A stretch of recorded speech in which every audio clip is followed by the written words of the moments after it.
Qu'est-ce que vous préférez que je réponde aux questions? Alors, y a-t-il des questions?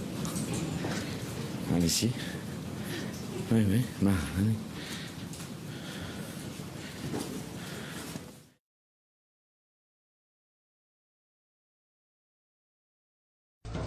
À plusieurs reprises, le président français s'est permis de critiquer la politique de Vladimir Poutine. Le président russe n'a jamais réagi à ces attaques, mais lors d'un tête-à-tête, Nicolas Sarkozy va lui en donner l'occasion. Nicolas Sarkozy, très sûr de lui, commence à dire « Avec moi, on va parler des sujets qui fâchent, il n'y aura aucun sujet tabou. Les centaines de morts en Tchétchénie, pour moi, c'est inadmissible. Ania Politkovskaya, la journaliste russe assassinée, pour moi, c'est inadmissible. » Vladimir Poutine, écoute, commence par juste laisser parler Nicolas Sarkozy. Il l'observe et il laisse un temps de silence.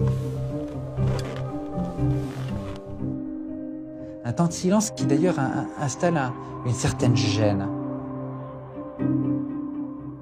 Et puis il prend un air un peu narquois et lui demande « C'est bon, t'as fini là ?» Sarkozy « Oui. » Bon, alors je vais t'expliquer. Tu vois, ton pays, il est comme ça. Mon pays, il est comme ça. Alors maintenant, de deux choses l'une. Ou bien tu continues sur ce ton et je t'écrase, ou alors tu arrêtes de parler comme ça et tu verras, tu viens juste de devenir président de la France, mais je peux faire de toi le roi d'Europe.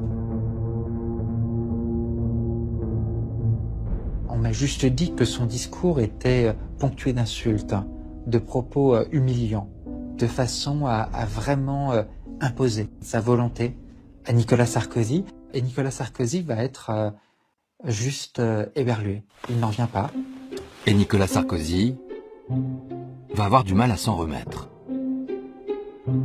Il est encore sous le choc de cette conversation lorsqu'il se présente à sa conférence de presse. Mesdames et messieurs,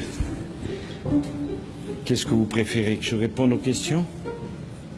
Alors, y a-t-il des questions? Dans la salle, tout le monde s'en rend compte. Et les journalistes s'amusent à penser que la rencontre avec Vladimir Poutine a été un peu trop arrosée de vodka. Les commentateurs de l'époque avaient oublié que Vladimir Poutine, lui, ne boit pas ou pratiquement pas, et Nicolas Sarkozy non plus d'ailleurs. On a eu cette interprétation sur la soi-disant ivresse de Nicolas Sarkozy, alors qu'il était en fait simplement KO debout du fait de l'humiliation que venait de lui infliger Vladimir Poutine. Nous avons évoqué tous les sujets, la Tchétchénie, la journaliste, les droits de l'homme, les droits des homosexuels. Nous l'avons fait calmement, sereinement, mais je l'ai fait sans aucune agressivité.